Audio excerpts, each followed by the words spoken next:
साधारण 1970 ते 75 ची ही गोष्ट।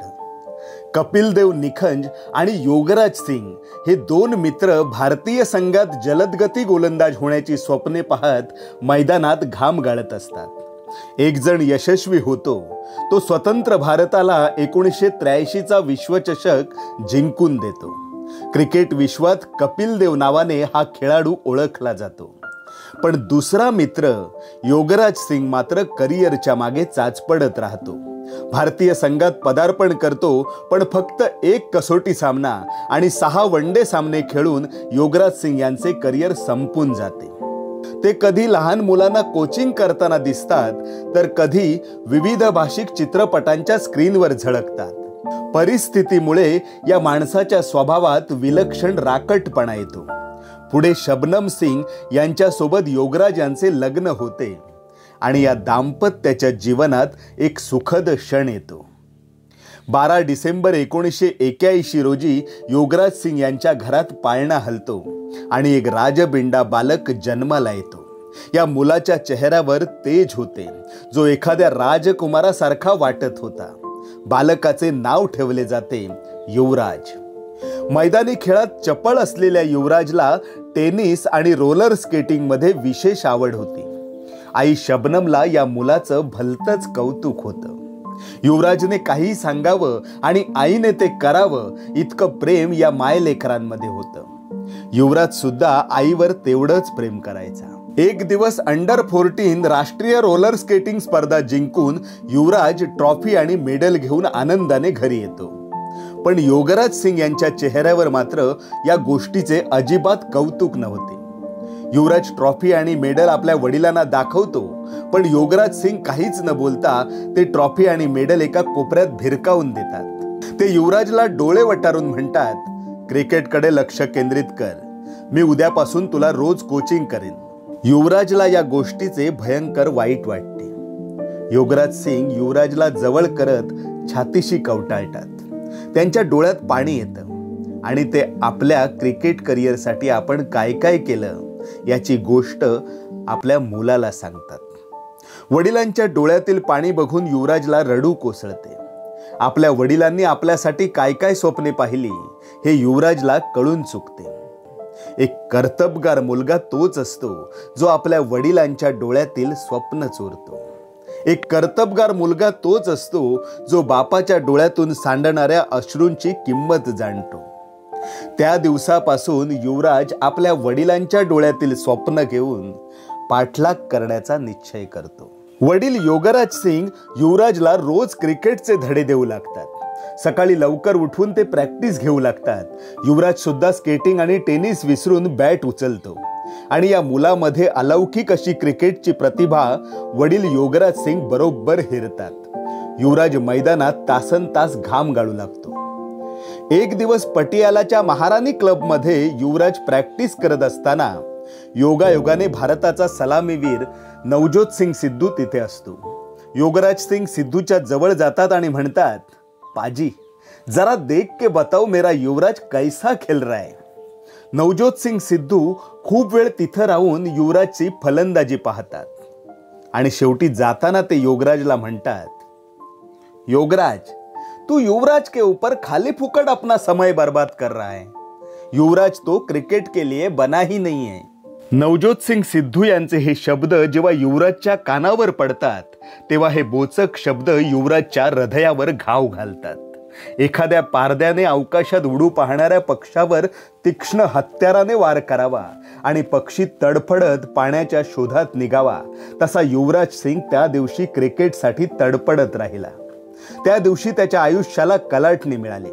उठता बसता झोपेत स्वप्नात तो फक्त क्रिकेट क्रिकेट आणि क्रिकेटचाच विचार करू लागला। दिवस रात्र मेहनत करून युवराज पंजाबच्या अंडर 16 संघात सिलेक्ट होतो।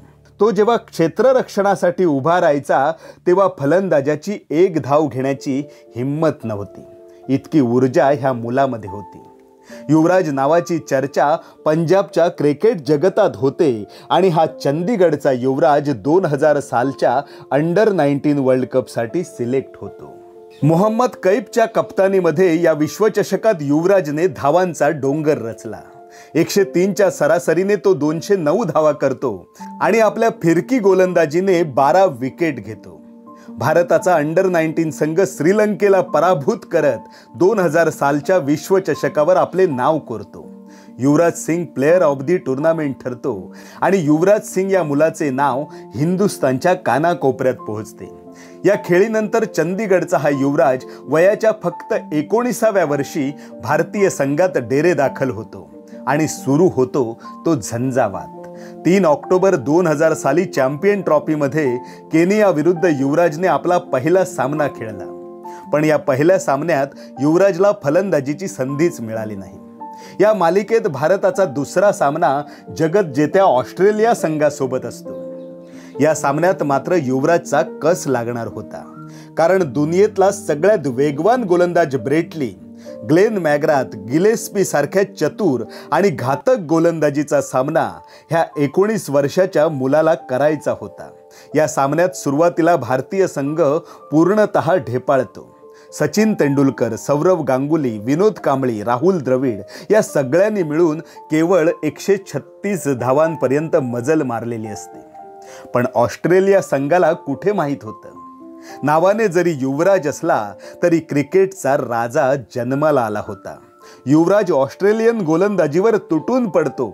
80 चेंडूत 84 धावा करत भारतीय संघाला मजबूत स्थितीत घेऊन जातो. भारतासमोर ऑस्ट्रेलियन संघ गुडघे टेकतो. युवराज सिंग सामनावीर ठरतो आणि युवराजच्या या खेळीमुळेच ऑस्ट्रेलियन संघ चॅम्पियन ट्रॉफीमधून बाहेर होतो. त्या दिवशी युवराज सिंग हे नाव हिंदुस्थानच्या घराघरात पोहोचते. संपूर्ण हिंदुस्थानात एकच चर्चा होती, कोण हा युवराज सिंग. त्यानंतर 2002 सालात एक असा सामना झाला ज्या सामन्याने भारतीय क्रिकेटची कहाणीच बदलून टाकली. नेटवेस्ट मालिकेच्या फायनलच्या लढतीत इंग्लंड विरुद्धच्या सामन्यात डोंगरा एवढ्या 326 धावांचा पाठलाग करताना भारताकडून 24 ओव्हरमध्ये फक्त 146 धावा करत सचिन, सौरव, सेहवाग, द्रविड आणि दिनेश मुंगिया सारखे दिग्गज फलंदाज तंबूत परततात. भारताला फक्त 156 चेंडूत 180 धावांची गरज होती. त्या काळात वाळवंटात विहीर खोदण्या इतकंच हे आव्हान कठीण होतं. भारतीय प्रेक्षक आपली तिकिटे फाडून मैदानाबाहेर पडत होते. घराघरातील टीव्ही बंद झाला होता. आता फक्त तेच थांबले होते ज्यांनी युवराजला खेळताना पाहिलं होतं. याही परिस्थितीत युवराज सिंग आणि मोहम्मद कैफ मैदानात टिकून राहिले. युवराजने 63 चेंडूत 69 धावा केल्या, तर कैफने 75 चेंडूत 87 धावा करत लॉर्ड्स मैदानावर 326 धावांचं लक्ष्य पार करत नेटवेस्ट ट्रॉफीवर भारताचे नाव कोरले. सामना जिंकल्यावर क्रिकेटचा दादा समजला जाणाऱ्या सौरव गांगुलीने बाल्कनीत येऊन टी शर्ट काढून हवेत भिरकावले. वानखेडेवर अँड्रू फ्लिंटॉपने केलेल्या कृतीचा बदला दादाने त्या दिवशी घेतला होता आणि ही मॅच भारतीय क्रिकेटच्या इतिहासात नोंद झाली. इंग्लंडच्या हातातोंडाशी आलेला घास काढून घेणारी युवराज आणि कैफ ही जोडी भारतीय प्रेक्षकांच्या गळ्यातील ताईत झाली. 5व्या स्थानी फलंदाजीसाठी येणारा युवराज टीम इंडियाचा संकटमोचक झाला. पहिले 4 फलंदाज कमी धावसंख्येत गेले तरी मागे आपला युवराज आहे ही भावना सगळ्या भारतीयांची झाली. 2007 सालच्या एकदिवसीय विश्वचषकात पराभव झाल्यानंतर सचिन तेंडुलकर, सौरव गांगुली आणि राहुल द्रविड या त्रिकुटाने याच वर्षी होणाऱ्या T20 वर्ल्ड कपमधून माघार घेतली. महेंद्रसिंग धोनी यांच्या नेतृत्वात नवखा वाटणारा भारतीय संघ जेव्हा आफ्रिकेच्या मैदानात उतरला तेव्हा भारतीय प्रेक्षकांना या संघाकडून फार मोठ्या अपेक्षा नव्हत्या. पण युवराज सिंग नावाचं वादळ आफ्रिकेच्या मैदानात घोंगावलं आणि संपूर्ण जगाला ह्या खेळाडूने वेड लावले. इंग्लंड विरुद्धच्या एका सामन्यात 6 चेंडूत 6 षटकार ठोकत हर्षल गिब्स नंतर असा भीमपराक्रम करणारा तो दुसरा खेळाडू ठरला. युवराजच्या दमदार खेळीने भारताने अंतिम फेरीत कट्टर विरोधक असलेल्या पाकिस्तानचा पराभव करत T20 विश्वचषकावर आपले नाव कोरले आणि साल उजाडले 2011. 28 वर्षांचा विश्वचषकाचा दुष्काळ पुसून काढण्याच्या ईर्षेने भारतीय संघ तयारी करतो. वडील योगराज सिंग यांनी बालपणी दाखवलेले स्वप्न घेऊन 2011च्या विश्वचषकात युवराज सिंग मैदानात उतरतो. पण याच दरम्यान युवराजच्या शरीरात मात्र अनेक बदल घडत होते. कॅन्सर नावाच्या असाध्य आजाराने युवराजचे शरीर पोखरून टाकले होते. वेस्ट इंडिज विरुद्धच्या सामन्यात खेळताना युवराजच्या डोळ्यासमोर काळोख येतो. छातीत जोराने दुखत असतं. तो मैदानात वारंवार रक्ताची उलटी करतो.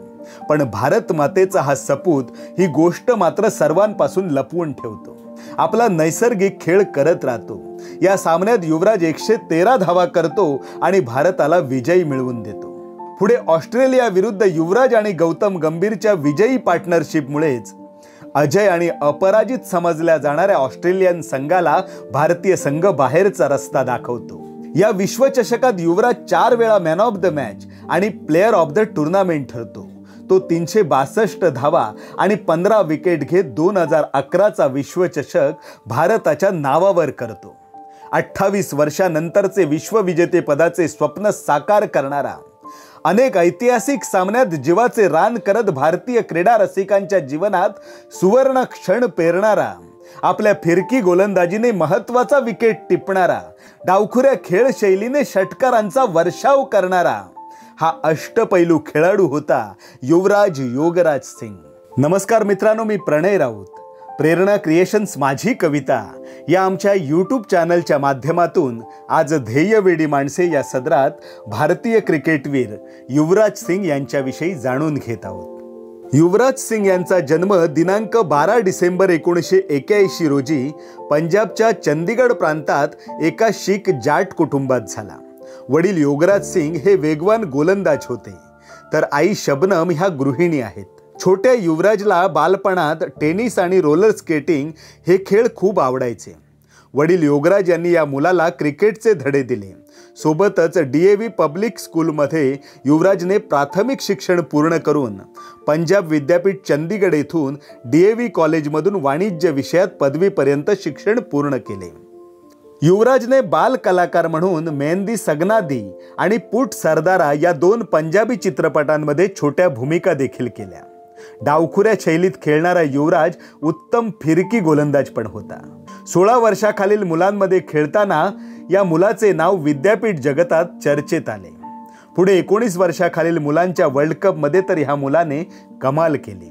आपल्याला ऐकून आश्चर्य वाटेल, एखाद्या खेळाडूने भारतीय संघात स्थान मिळवणे ही खूप कठीण गोष्ट आहे. पण युवराज एक असा खेळाडू आहे ज्याच्या 19 वर्षाखालील मुलांच्या वर्ल्ड कपमधील भीमपराक्रमाने भारतीय क्रिकेट संघाच्या सिलेक्टर टीमने स्वतःहून युवराजचा दरवाजा ठोठावला. जिथे आपले 4 खेळाडू कामगिरीत ढेपाळत असत, अशा सामन्यात युवराज सिंग जीव फुंकायचा.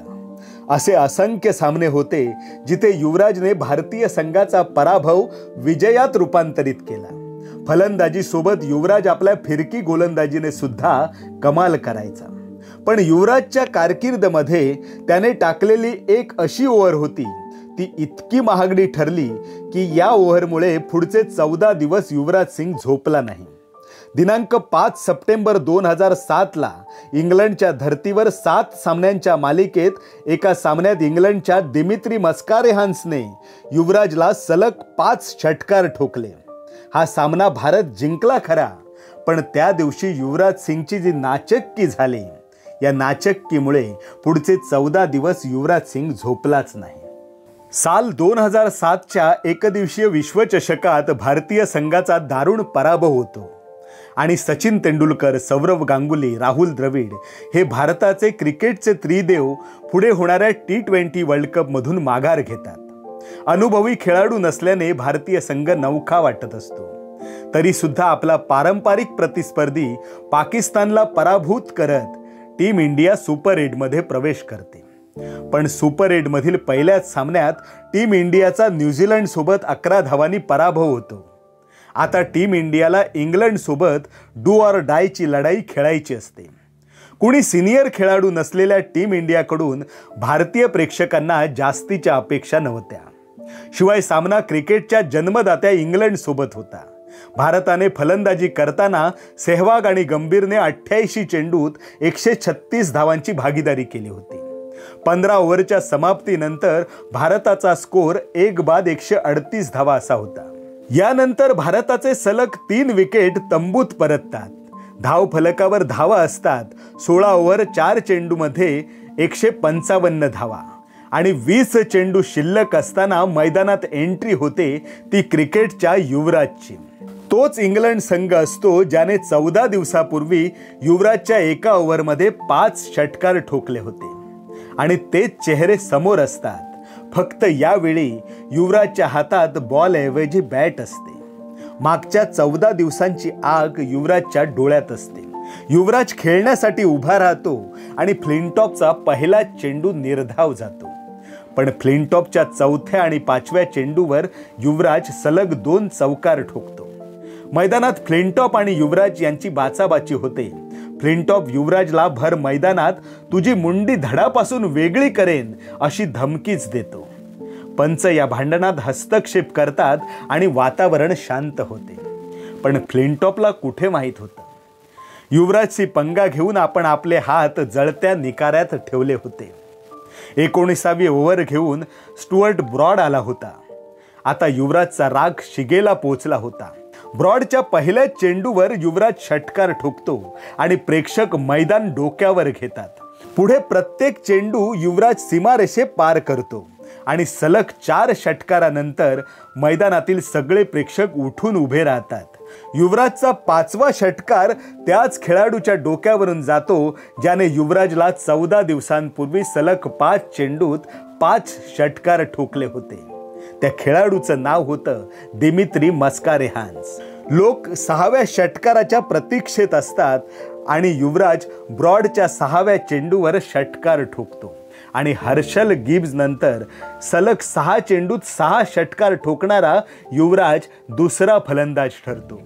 त्या दिवशी युवराज सिंग केवळ 12 चेंडूत अर्धशतक झळकावितो आणि या सामन्यात केवळ 16 चेंडूत 58 धावा करतो आणि भारत 219 धावांचं डोंगरा एवढं आव्हान इंग्लंडला देतो आणि हा सामना आपल्या खिशात टाकतो.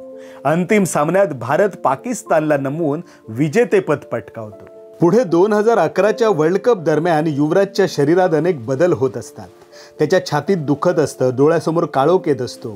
पण सततच्या सरावामुळे असं होत असावं असं युवराजला वाटतं. तो येणाऱ्या वर्ल्ड कप तयारीमुळे प्रकृतीकडे दुर्लक्ष करतो. 2011च्या विश्वचषकात चांगली कामगिरी करत महेंद्रसिंग धोनीच्या नेतृत्वातील भारतीय संघ विश्वचषकावर आपले नाव कोरतो. मित्रांनो, 21व्या शतकात भारतीय क्रिकेट इतिहासात कधीही न विसरता येणाऱ्या 3 घटना घडल्या आहेत. यातील पहिली घटना म्हणजे 13 जुलै 2002 रोजी लॉर्ड्सच्या मैदानावर बाल्कनीत अँड्रू फ्लिंटॉपने केलेल्या कृत्याचा बदला सौरव गांगुलीने टी-शर्ट काढून घेतला होता. हे आपण सर्वांनी पाहिलं. आणि दुसरी घटना म्हणजे 2007च्या T20 वर्ल्ड कप फायनलमध्ये भारत विरुद्ध पाकिस्तान मॅचमध्ये जोगिंदर सिंगच्या गोलंदाजीवर श्रीशांतने पकडलेला तो झेल आणि भारतीय संघ T20 वर्ल्ड कप जिंकतो. आणि तिसरी घटना म्हणजे 2011च्या एकदिवसीय विश्वचषक सामन्यात फायनल मॅचमध्ये महेंद्रसिंग धोनीच्या बॅटमधून निघालेला तो षटकार आणि भारताने जिंकलेला विश्वचषक. या ऐतिहासिक अशा 3ही घटनांमध्ये चंदीगडचा हा युवराज केंद्रबिंदू होता. पुढे युवराजला कॅन्सरसारख्या असाध्य आजाराने ग्रासलं ही बातमी जगभरात पसरते. युवराजच्या फॅन्सना हा एकच धक्का असतो. हृदय पिळवटून टाकणारी ही बातमी ऐकून क्रिकेट रसिकांचे डोळे ओले होतात. भारताच्या कानाकोपऱ्यात लोक आपल्या लाडक्या युवराजसाठी देवाला नवस करतात. अमेरिकेत उपचार करत युवराज कॅन्सरला सुद्धा हरवतो. पुढे 2012 मध्ये युवराज सिंग फाउंडेशनची स्थापना करतो आणि ही संस्था आज तगायत भारतातील अनेक कर्करोगग्रस्तांना, रुग्णांना आणि त्यांच्या कुटुंबियांना मदत करते आहे. कर्करोगावर मात करत युवराज पुन्हा क्रिकेटच्या मैदानात दिसतो. साधारण 2017 मध्ये युवराज आंतरराष्ट्रीय क्रिकेटमधून निवृत्ती घेतो. ब्रिटिश अभिनेत्री हेझल कीचशी 30 नोव्हेंबर 2016ला लग्न करून ही दोघं सुखाचा संसार करतात. या जोडप्याला मुलगा ओरियन आणि मुलगी ऑरा अशी 2 अपत्ये आहेत.